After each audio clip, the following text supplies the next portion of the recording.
इस वीडियो के अंत तक आप जानेंगे इस पाठ से संबंधित संपूर्ण जानकारी।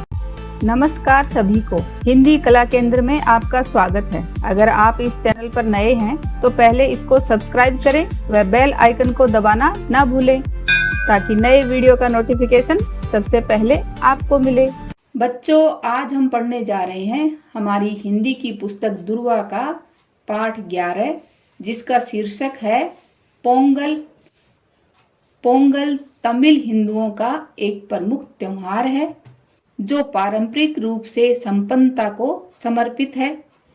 पोंगल का अर्थ उबालना या तमिल में उफान होता है। वैसे इसका दूसरा अर्थ नया साल भी है। गुड़ और चावल उबालकर सूर्य को चढ़ाए जाने वाले प्रसाद का नाम ही पोंगल है। 4 दिनों तक चलने वाले इस पर्व के 4 पोंगल होते हैं। ये प्रतिवर्ष 14 या 15 जनवरी को मनाया जाता है। पोंगल के बारे में बच्चों और अधिक जानकारी हम आज के इस निबंध से हासिल करेंगे। तो चलिए बच्चों, शुरू करते हैं आज का ये निबंध। भारत एक कृषि प्रधान देश है। कृषि प्रधान यानी जहाँ मुख्य रूप से खेती होती है। तो हमारा भारत देश कैसा है? कृषि प्रधान देश है। भारतीय किसान का जीवन प्रकृति से जुड़ा रहता है। वह प्रकृति के साथ ही हंसता रोता है, नाचता गाता है। यहाँ पर प्रकृति के साथ हंसना, रोना, नाचना, गाता, इससे क्या अर्थ है कि जब किसान के खेत में फसल अच्छी होती है तो वह हंसता है। जब कई बार सूखा पड़ जाता है तो वह उदास हो जाता है। और जब फसल पककर तैयार होती है और उसे खूब सारे पैसे मिलते हैं तो वह खुशी के मारे नाचता गाता है। तो इस तरह किसान का जीवन प्रकृति से ही जुड़ा रहता है। बुआई, सिंचाई, निराई आदि खेती बाड़ी के सारे काम वह मौसम के अनुसार करता है। तो बुआई बच्चों आप जानते हो, किसी भी चीज को बोना, बीज को भूमि में रोपना क्या कहलाता है? बुआई। और फिर उसकी सिंचाई करना यानी पानी देने की क्रिया। और उसके बाद उसकी निराई, और निराई का अर्थ होता है घास फूस साफ करने की क्रिया। तो सबसे पहले भूमि में किसी भी चीज को उगाने के लिए उसके बीजों को रोपता है, फिर उनकी सिंचाई करता है, उसको खाद और पानी देता है, और फिर उसकी निराई करता है यानी उसके चारों तरफ जो घास फूस उगाता है उसको साफ करता है। तो ये सारे काम खेती बाड़ी के व मौसम के अनुसार करता है। जब चारों तरफ हरियाली छा जाती है, वृक्ष लताएं यानी बेल फूलों से लद जाती हैं। लद जाने का अर्थ है भर जाना। तो जब चारों तरफ वृक्ष और लताएं फूलों से भर जाती हैं तब मानव भी गुनगुनाने लगता है। गुनगुनाने का अर्थ होता है धीमी आवाज में गाना। तो वह भी खुशी के मारे गुनगुनाने लगता है। जब खेत खलियान अनाज से भर जाते हैं तब उसके पांव थिरक उठते हैं। पांव थिरक उठना का अर्थ है अंग मटकाकर नाचना या नाच शुरू करना। कहने का अर्थ है कि वह इतना खुश हो जाता है कि जब उसके खेत खलियान अनाज से भर जाते हैं तो ऐसे लगता है मानो वह नाच उठेगा। उसका मन जोश और उमंग से भर जाता है। वह उत्सव मनाने के लिए मचल उठता है। फिर उसका मन क्या करने के लिए करता है? उत्सव यानी त्योहार मनाने के लिए उसका मन करता है। मचल उठने का अर्थ है जिद पर आ जाना। तो वह अपना त्योहार मनाकर ही छोड़ता है। त्योहारों का जन्म यहीं से होता है। तो इसी तरह त्योहारों का चलन हुआ। पोंगल नई फसल का त्योहार है। तो पोंगल को बच्चों नई फसल का त्योहार भी कहते हैं क्योंकि इस समय फसल पककर तैयार होती है। तो वह नई फसल का त्योहार कहलाता है। यह संक्रांति के दिन मनाया जाता है और संक्रांति लगभग 14 जनवरी को आती है। तमिलनाडु का ये प्रमुख त्योहार है। तो पोंगल कहाँ का प्रमुख त्योहार है? तमिलनाडु का। यह जनवरी में मनाया जाता है। पोंगल में खेतों से सुनहरे रंग का नया धान कटकर किसान के घर आता है।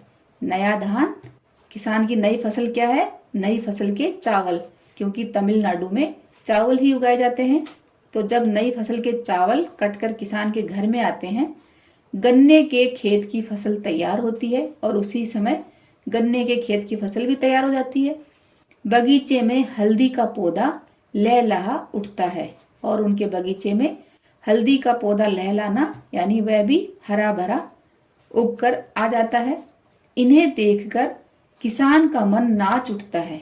मन नाच उठना ये एक मुहावरा भी है जिसका अर्थ है अत्यंत प्रसन्नता होना। तो इन सब को देखकर किसान का मन नाच उठता है, उसके जीवन में मिठास आ जाती है, यानी उसे बहुत अच्छा लगता है सब जगह। संक्रांति के दिन नए चावल का मीठा भात बनाकर सूर्य को चढ़ाया जाता है। चढ़ाए जाने का अर्थ है कि उसका भोग लगाया जाता है प्रसाद के रूप में। तो क्या करते हैं? मीठे चावल का भात बनाकर सूर्य को चढ़ाते हैं। इसी मीठे भात को पोंगल कहते हैं। इसी से त्योहार का नाम पोंगल पड़ा। तमिलनाडु में पोंगल त्योहार पौष मास में आरंभ के 4 दिनों तक मनाया जाता है। पौष मास किसको कहते हैं? पूस का महीना, जो कि जनवरी के आसपास आता है। और आरंभ का अर्थ होता है शुरू करना। तो पूस के महीने के शुरुआती दिनों में 4 दिनों तक ये त्योहार मनाया जाता है। कौन सा? पोंगल का त्योहार। पोंगल के पहले दिन लोग भोगी का त्योहार बनाते हैं। पूरे घर की सफाई की जाती है। इससे पर्यावरण स्वच्छ हो जाता है। पर्यावरण परि प्लस आवरण से मिलकर बना है, तो जिसका अर्थ होता है, परि का अर्थ है जो हमारे चारों ओर है और आवरण का अर्थ है जो हमें चारों ओर से घेरे हुए है, यानी जिस एनवायरनमेंट में हम रहते हैं वह स्वच्छ हो जाता है।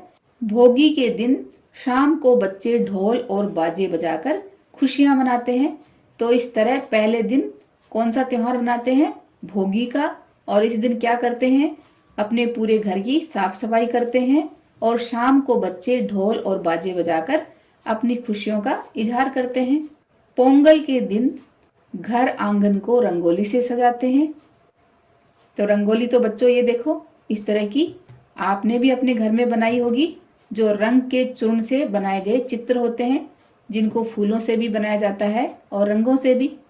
नहा धोकर सभी लोग नए कपड़े पहनते हैं। उस दिन सब कुछ नया होता है।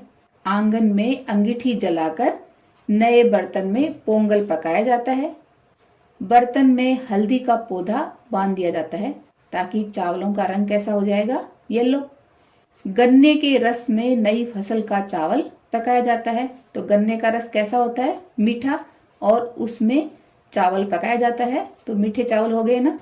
जब चावल उबलकर ऊपर उठता है तो उसमें दूध डाल देते हैं। दूध के साथ उफनता हुआ, उफनते का अर्थ है दूध आदि का उबलकर ऊपर आना, जब वह बर्तन से बाहर गिरता है तो इस तरह से उफनता हुआ दूध पोंगल बर्तन के ऊपर से उमड़ता है। उमड़ना यानी भरकर ऊपर आना और चारों ओर रिस कर आंच में टपक पड़ता है। तो आपने भी बच्चों अपने घर में दूध को उफनते जरूर देखा होगा। तो जब वह उबल कर ऊपर आता है तो बर्तन के चारों तरफ गिर जाता है। तो रिस कर का अर्थ है धीरे धीरे निकल कर, और आंच जो अंगीठी में हम जला रहे थे तो चूल्हे की लो या गर्मी, तो उसकी वजह से वह दूध धीरे धीरे रिस कर ऊपर उफन कर नीचे गिरना शुरू हो जाता है। उस समय चारों ओर इकट्ठे लोग खुशी से नाच उठते हैं और जोश में चिल्लाते हैं पोंगलो पोंगल। उन्हें प्रसन्नता होती है। उफनते हुए दूध को देखकर उन्हें बहुत प्रसन्नता होती है, यानी बहुत खुशी होती है कि सूर्य और अग्नि ने पोंगल का भोग स्वीकार कर लिया है। क्योंकि जब वो सूर्य को मीठा भात चढ़ाते हैं तो उन्हें लगता है कि सूर्य ने और अग्नि जो नीचे जला रहे थे उन दोनों ने उनके पोंगल का भोग यानी जो प्रसाद वो बना रहे थे उसको स्वीकार कर लिया है। लोग अपने पास पड़ोस में पोंगल बांटते हैं। जो पोंगल बनाया था मीठा भात वो एक दूसरे को बांटते हैं। उसके बाद मित्र और सगे संबंधी सब मिलकर बढ़िया भोजन करते हैं।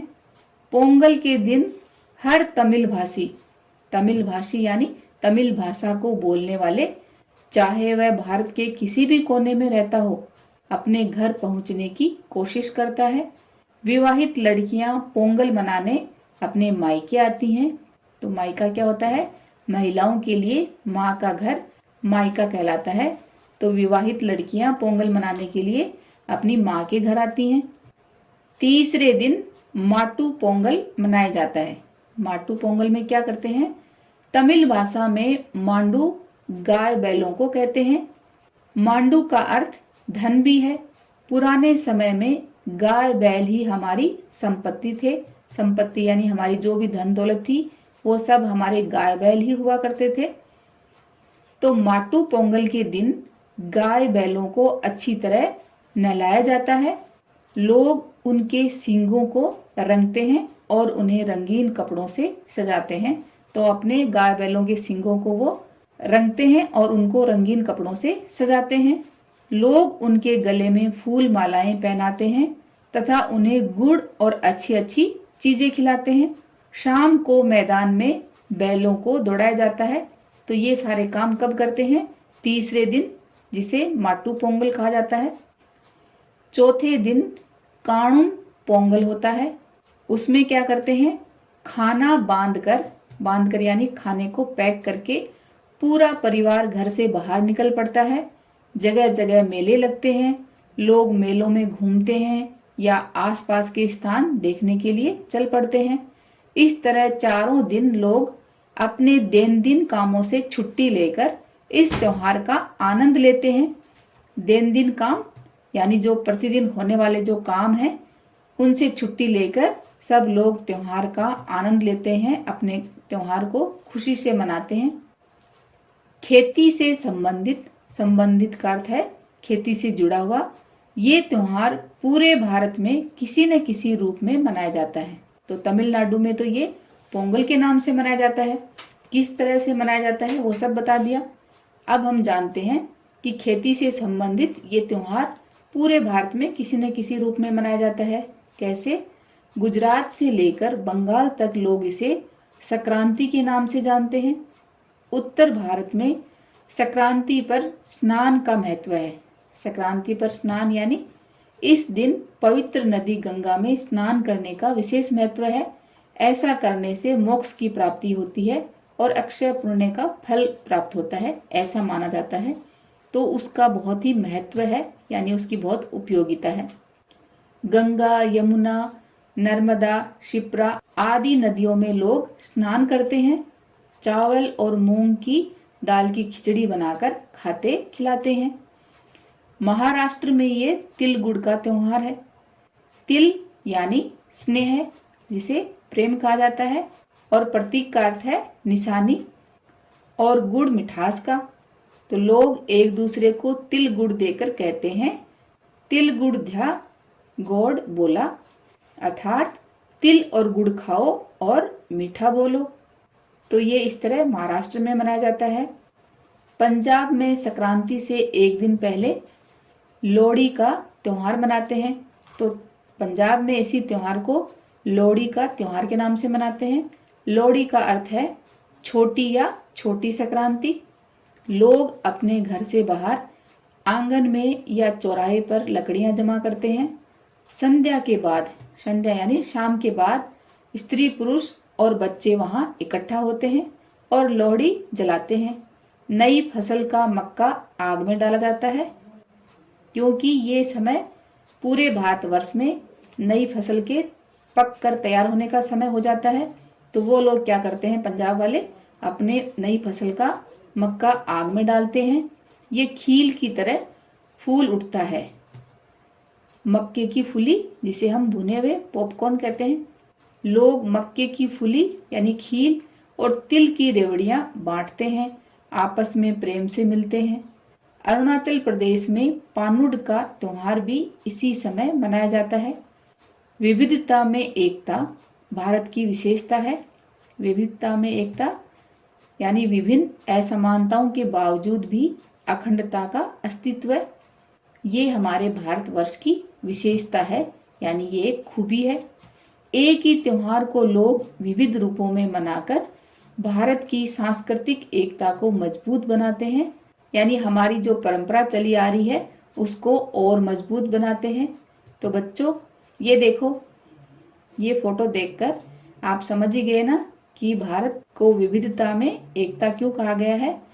पूरे भारतवर्ष में इसी एक त्योहार को अलग अलग नामों से मनाया जाता है।